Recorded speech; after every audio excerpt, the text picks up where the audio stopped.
धारयतीति धर्म धारणा धर्म मिथ्याहु धर्म धारयति प्रजा यस्या धारणा संयुक्त स धर्मित निश्चय। नमस्कार मित्रों, कैसे हैं आप लोग।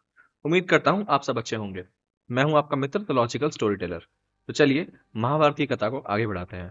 पिछले एपिसोड में हमने देखा था कैसे धौम्य ऋषि युधिष्ठिर को धन के लोभ का दोष बता के तप के लिए प्रोत्साहित करते हैं और बताते हैं कि सूर्य की तपस्या से सारे फल प्राप्त होंगे। अगर आपने पिछला वीडियो नहीं देखा है तो ऊपर दिए हुए वीडियो पे क्लिक करके देख सकते हैं। इसके बाद धौम्य ऋषि युधिष्ठिर को सूर्य देव के 108 नाम बताते हैं और उसका ज्ञान देते हैं। ये एक बहुत ही अत्यंत सुंदर स्तुति है। वन पर्व के तीसरे सर्ग के 16 से 28 श्लोक में सूर्य भगवान के 108 नाम का वर्णन है, आप जाके पढ़ सकते हैं। इसके बाद युधिष्ठिर सूर्यदेव की उपासना करते हैं, जिसके बाद कुछ समय में सूर्यदेव आते हैं और युधिष्ठिर को तांबे का एक पात्र देते हैं। वो उसके साथ ये भी कहते हैं कि इस पात्र से जो भी भोजन सामग्री तैयार होगी वो तब तक खत्म नहीं होगी जब तक द्रौपदी भोजन नहीं कर लेती। इसी के लिए इस पात्र को हम अक्षय पात्र भी कहते हैं। द्रौपदी इस पात्र का प्रयोग करने लगी और सारे ब्राह्मण गण को भोजन कराने लगती है। सूर्यदेव के कथन अनुसार जब तक द्रौपदी भोजन नहीं कर लेती थी उसमें अन्न कभी समाप्त नहीं होता था। ऐसे ही धीरे धीरे करके उनका समय व्यतीत होने लगा। इधर हस्तिनापुर में धृतराष्ट्र विदुर को बुला के उनसे धर्म और उन्नति का मार्ग पूछते हैं, जिसपे विदुर उनको समझाते हैं कि उनके जीते जी जो पांडवों के साथ हुआ है वो कदापि नहीं होना चाहिए था और ये सर्वथा अनुचित था। उनके सामने हस्तिनापुर की कुल वधू का अपमान अत्यंत लज्जापूर्ण बात थी और अगर वो अपने पुत्रों की लंबी उम्र और आयु चाहते हैं तो पांडवों को मना कर ले आए और उन्हें इंद्रप्रस्थ दे के अपने पुत्रों को दंड के लिए सज्ज करें।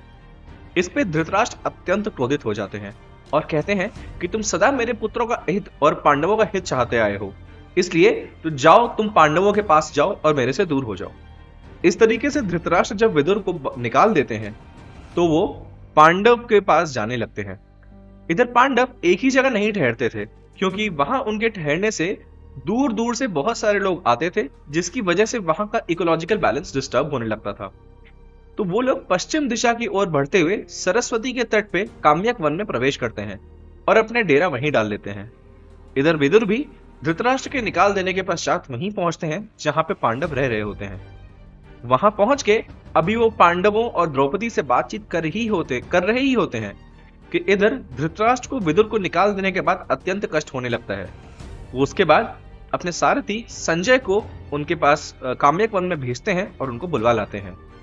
ये बात जब दुर्योधन, दुशासन, कर्ण और शकुनी को पता चलती है तो दुर्योधन को बड़ी चिंता होती है। वो कहता है कि ये विदुर फिर लौट आया, अगर इसके समझाने पे पांडव वापस आ गए तो मैं जहर खा लूंगा, फांसी लगा लूंगा, किसी शस्त्र से आत्मघात कर लूंगा या अथवा अग्नि में प्रवेश कर जाऊंगा। इस पे शकुनी समझाता है कि पांडव धर्मात्मा है और वो तुम्हारे पिता की बात कभी नहीं मानेंगे। कर्ण भी शकुनी की बात पे अपना मत प्रकट करता है, परंतु दुर्योधन को यह बात कुछ समझ नहीं आती है और अपना मुंह दूसरी तरफ फेर लेता है। कर्ण ये देखकर कि दुर्योधन उससे संतुष्ट नहीं है और उसको खुश करने के लिए कर्ण दुशासन और शकुनी के साथ क्रोध में आके कहता है कि दुर्योधन की संतुष्टि के लिए चलो चलते हैं और काम्यक वन में पांडवों का संहार कर डालते हैं। अब देखिए, कर्ण दुर्योधन का मित्र है और दूसरी तरफ एक और मित्रता है श्री कृष्ण की पांडवों के लिए, स्पेशली अर्जुन के लिए। कर्ण केवल दुर्योधन को खुश करने के लिए उसको युद्ध के खिलाफ भड़का रहा है, जबकि कृष्ण से जब वो लोग स्पेशली युधिष्ठिर राजसूय यज्ञ के लिए सजेशन मांगते हैं तो कृष्ण ये नहीं कहते हैं कि मैं सबको मार दूंगा या फिर चलिए आप सबका दमन करके सब पे राज्य कीजिए। नहीं, वो उनको एक लेवल हेडेड ओपिनियन देते हैं कि प्रशंसा अपने तो हमेशा ही करते रहेंगे, उसका कोई मतलब नहीं है, लेकिन जब दूसरे आपके बिना बोले आपकी प्रशंसा करें तो ही उसकी वैल्यू होती है। उसके बाद वो और भी उनको ओपिनियंस, सजेशंस देते हैं उनके कल्याण के लिए। इनफैक्ट उसके बाद वो ये भी बताते हैं कि उस यज्ञ को करने के लिए उनके सामने क्या क्या अड़चन आएगी और उसका निवारण करने के लिए उन्हें क्या क्या करना होगा। तो लेसन यही है कि मित्रता भी बहुत सोच समझ के करनी चाहिए। ऐसा सोच के दुर्योधन आदि सब पांडवों के वध के लिए जा रहे ही होते हैं, तब तक वेद व्यास आ जाते हैं और उनकी मंशा पढ़ के उनको समझा बुझा के वापस लाते हैं।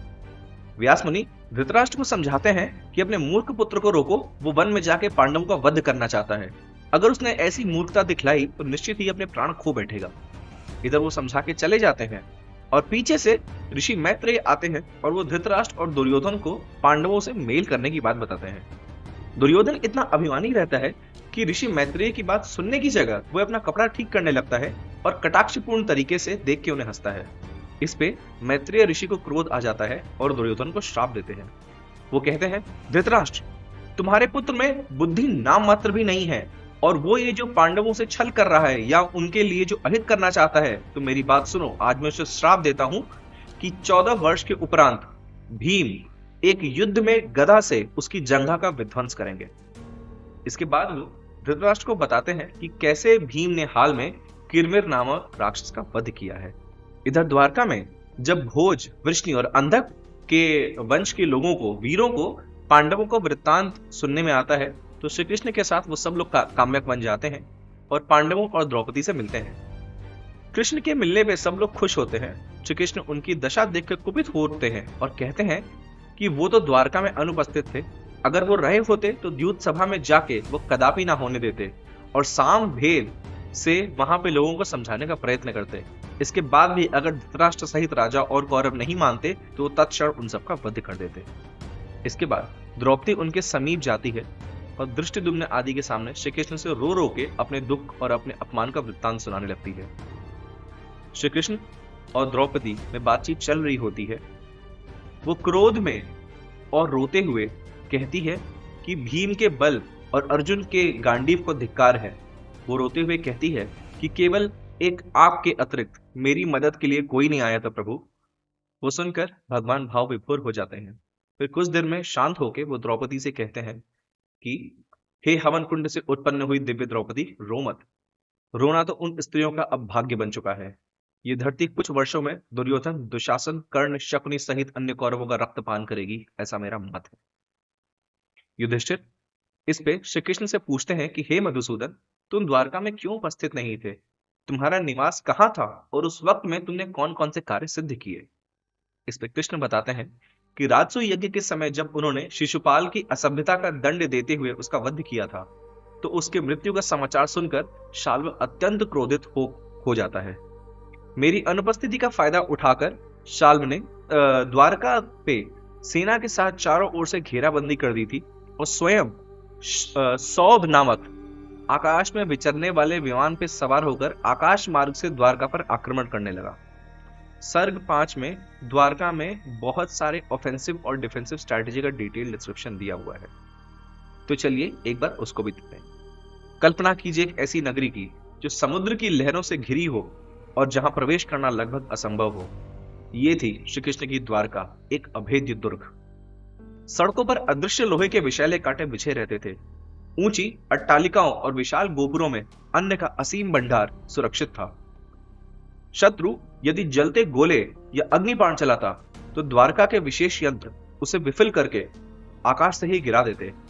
चक्र आधारित प्रहारक और लोहमय अस्त्रों से यह आक्रमण की तैयारी भी पूरी थी। समुद्र की प्राकृतिक रक्षा, ऊंची प्राचीरें, गुप्त द्वार और अग्नि संपन्न हथियारों से लैस द्वारका केवल नगरी ही नहीं थी बल्कि एक संगठित युद्ध किला थी। 7500 वर्ष पूर्व की अद्वितीय सैन्य चमत्कार। तो ये था एक द्वारका का बहुत शॉर्ट में डिस्क्रिप्शन उसके ऑफेंसिव और डिफेंसिव स्ट्रैटेजीज का। अब चलिए नजर डालते हैं कि जब द्वारका पे आक्रमण होता था तो उनका वॉर प्रिपरेशन कैसा होता था। यदि हम द्वारका की युद्ध तैयारी पर दृष्टि डालें तो यह स्पष्ट होता है कि यह केवल एक नगरी नहीं बल्कि एक संगठित सैन्य दुर्ग थी। सबसे पहले रक्षा की प्राकृतिक सुरक्षा, चारों ओर समुद्र, जो कि स्वयं में एक कठिन रक्षा की परत है किसी भी आक्रमणकारी से बचने के लिए। उसके बाद दूसरी परत, सड़क पर बिछे हुए अदृश्य लोहे के कांटे, खाइयों में डाले हुए नुकीले अवरोध। ये सब दर्शाता है कि दुश्मन को द्वारका तक पहुंचना और घुसपैठ करना अत्यंत कठिन था। इसके साथ ही गुप्त मार्ग जल्दी से जल्दी बनाया जा रहा था जिससे औरतों, बच्चों और बूढ़ों उन सबको सुरक्षित तरीके से युद्ध भूमि से दूर किया जाए। तीसरी परत, अट्टालिकाओं और गोपुरों में अन्न का असंख्य भंडार, जिससे कि अगर दुश्मन कुछ समय तक मोर्चाबंदी किया रहे तो भी सेना और अन्य साधारण लोग भूख से ना मरें। कुएं को जल शून्य करना, उसमें जहरीले कांटे बिछाना जिससे कि सबसे पहले दुश्मन के लिए पानी का स्रोत कम हो जाए और दूसरा वो एक नेचुरल ट्रैप की तरह काम करे। अंतिम में आपूर्ति मार्गों पर नियंत्रण, जैसे कि ये दिखाता है कि द्वारका लंबे समय तक घेराबंदी या सीज सहन करने में सक्षम थी। चौथी परत बुर्जों और गोपुरों पे तैनात यंत्र जो शत्रु के अग्निबाण और जलते गोले को विफल कर सकते थे। यह एक प्रकार का प्राचीन एंटी मिसाइल डिफेंस था। पांचवी परत तोमर, शतग्नि, गदा, फरसे, पत्थर के गोले और अग्नियुक्त अंत्र, यानी नजदीक और दूरवर्ती, मतलब कि लॉन्ग डिस्टेंस और मिडिल ग्राउंड दोनों युद्धों के लिए हथियार प्रणाली। छठी परत यादव सेना का संगठन, सांब, प्रद्युम्न, गद्द, उद्धव जैसे वीर रथों और घोड़ों की टुकड़ी सहित अलग अलग मोर्चे पे तैनात। इनके साथ राजा उग्रसेन की सतर्क देखरेख और स्पष्ट निर्देश, मद्यपान निषिद्ध और शिथिलता निषिद्ध, यह अनुशासन और मनोबल प्रबंधन था। और अंत में जन सुरक्षा उपाय, नर्तकों, गायकों को नगर से बाहर निकाला गया ताकि जासूसी या अंदरूनी अव्यवस्था ना फैले। प्रत्येक सैनिक को समय पर वेतन, नए हथियार और पुरस्कार, यानी संतुष्ट और प्रेरित सैनिक दल भी तैयार रहता था। हर व्यक्ति जिसको बाहर आना या जाना होता था उसके लिए राज मुद्रा जो नाम के साथ गिनी हुई और बना के दी हुई थी वो सबको दिया जाता था ताकि सैनिक या नागरिक के बेस में कहीं कोई घुसपैठ ना हो सके। इन सब का आकलन तो यही बताता है द्वारका न केवल भौगोलिक रूप से समुद्र से सुरक्षित थी, बल्कि उसने अपने समय के हिसाब से हर स्तर पर रसद, अनुशासन, तकनीक और मनोबल सबको शामिल करते हुए एक आदर्श सैन्य रक्षा तैयार की थी। सच कहें तो यह वर्णन हमें दिखाता है कि 7000 वर्ष पूर्व भी रणनीतिक दृष्टि, संगठन और सैन्य प्रबंधन की समझदारी उतनी ही गहरी थी जितनी किसी आधुनिक किले या राजधानी की।